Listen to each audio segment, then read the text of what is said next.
My name is Josiah. I'm an audiovisual producer and trainer.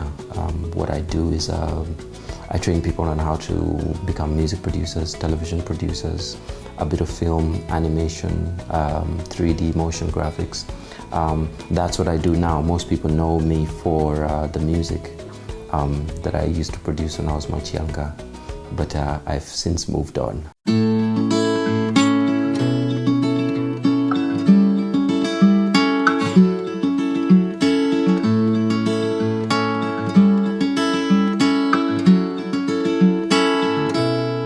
I met a super duper young lady a while back, and we decided to do things upside down.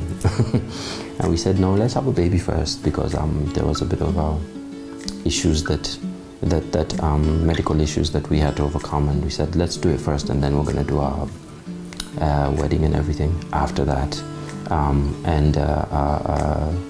We then got JJ, who most people know as Gummy Bear. That was in June this year. And Gummy Bear's mom unfortunately passed on when she was 3 months old, which is about 2.5 months. And her last words to me was, take the baby, literally. And so I've had to take the baby and be the parent, and to be the best parent that she could ever have wanted to have. Regina was an extremely good mom. She stopped everything just to be a mom and really focused on being a mom. So for me, I feel like it's hard to fit into those shoes, because one, I'm not a woman, I'm a guy, and then I'm bringing up a girl. It is a challenge, because then you have to change the diapers, and literally it's not that I have people who help, but I really like to be hands-on, because I want Jay to know that her dad is the one who brought her up, not some nanny. A lot of people nowadays, especially, you find nanny literally brings up the child for the parent, especially single parents. And then it becomes a bit of a challenge, because you don't know if she's okay health-wise. You don't know what's happening if you've not been changing her diapers. You don't know what's been happening there, you know what I mean? So I said, no, I really want to be hands-on with my child and make sure that she has a good life and she's healthy. Yeah. We planned for the child, so the journey didn't begin when her mom passed away. The journey began when her mom conceived, when we actually decided to have the child. That's when my journey began. Jay. Jay is an extremely interesting character. From day one, she wouldn't cry, she would talk. People assume when kids are whining, those sounds they make, that they're crying. And sometimes no, they're trying to communicate with you joy, or a story, or a situation, or displeasure, and you have to pick up on what they're trying to say.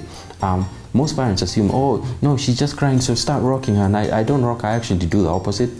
When she does that, I put her down, and then she goes quiet and starts now talking to me literally.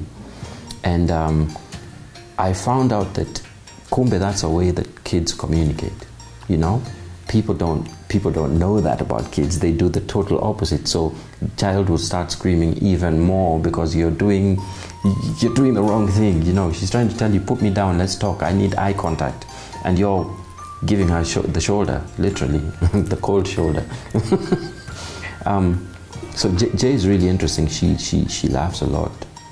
She smiles a lot. She sleeps through the night. Can you imagine?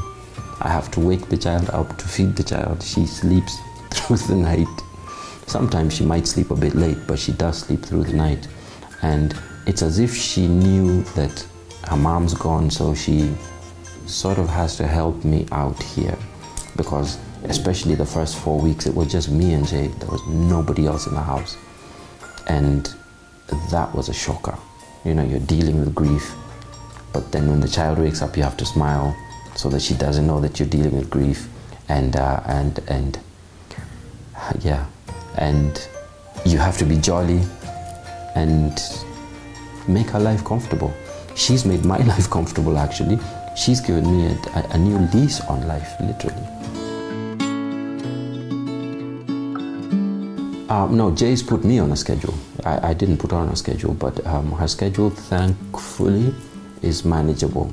So Jay wakes up at between 6:30 and 7:30 at any point. And we have to play, must play, and do our small videos. And then she will take a nap at about 9-ish, after which I'll go to work. Or I might leave her just before she naps. She'll sleep most of the morning, and then in the afternoon have her shower, and after her shower she will then take a nap again, and about 3-4 I'm back from work, and we spend time again in the evening, spend time until she sleeps, which is about, well, nowadays it's between 9 and 11, but she used to sleep at 9 sharp. But nowadays, if she's really happy, she'll get really hyper animated at 9 o'clock, like seriously, somebody like on Red Bull, for about an hour or two, and then just black out instantly. So I've known that she wants, because she knows I leave, when I come back, she wants my attention, you know, and she really wants to play. So I just make that time for her. And thankfully, you know, my job is not as taxing as other people who have to work from 8 to 8 in the evening. So I get to spend a lot more time with her. I refused to employ a nanny. I totally refused to employ a nanny. They come and go. What I did was a very close friend of mine has moved in with his wife and helped. So they're the ones who really, literally, when I'm not there, have been with Jay, so she doesn't feel alone. But the nanny issue, I don't even know how I'm going to deal with that, to be honest, because I'm scared of nannies. I'd rather put Jay in a kikapu and go to work, you know? As long as she has milk and diapers, she's all right. So I don't know what I'm going to do about that. Nannies come with their own quirky personalities, and sometimes it will rub off on the child in a wrong way, and you're off at work and you don't know what's happening at home. It might be the television. For instance, Jay doesn't watch television. The only television she'll watch is live concerts. So she knows people play instruments and people sing, and she likes that and she enjoys that, but she doesn't even know how cartoons look, you know? And I've done that intentionally because I don't want her to be one of these stupid babies who can't talk because nobody's talking back with them and they're being brought up by the television. You know, there's a lot of those. And then after you've done that, yes, you've been working and you have a good job, but now you have to take your child to speech therapy. Oops. So all the money you made, and then the person who's giving your child speech therapy is also a stranger. So switch the gadgets off, sit down, talk on the carpet, go to their level. People keep on asking me to give advice to single fathers. You'll figure it out as you go along. Do not buckle. The one thing that is very easy to do is buckle, hire a nanny, and think everything will be okay, and you know, you can get on with your life. You can't. As a single parent, any single parent, the time spent with your child is the most critical time in their life, and it never comes back. It never ever comes back. So you must spend time with your child as much possible time as you can. Weekends, just block it out. No more pubbing, guys. You can go to the pub, buy your beer, put it in your fridge, and enjoy your beer when your child is asleep. But you know, dedicate that time. If you If you planned to have a child, or even if you didn't have a plan to have a child and the child comes, you need to spend time. That's the most important thing you can do for your child.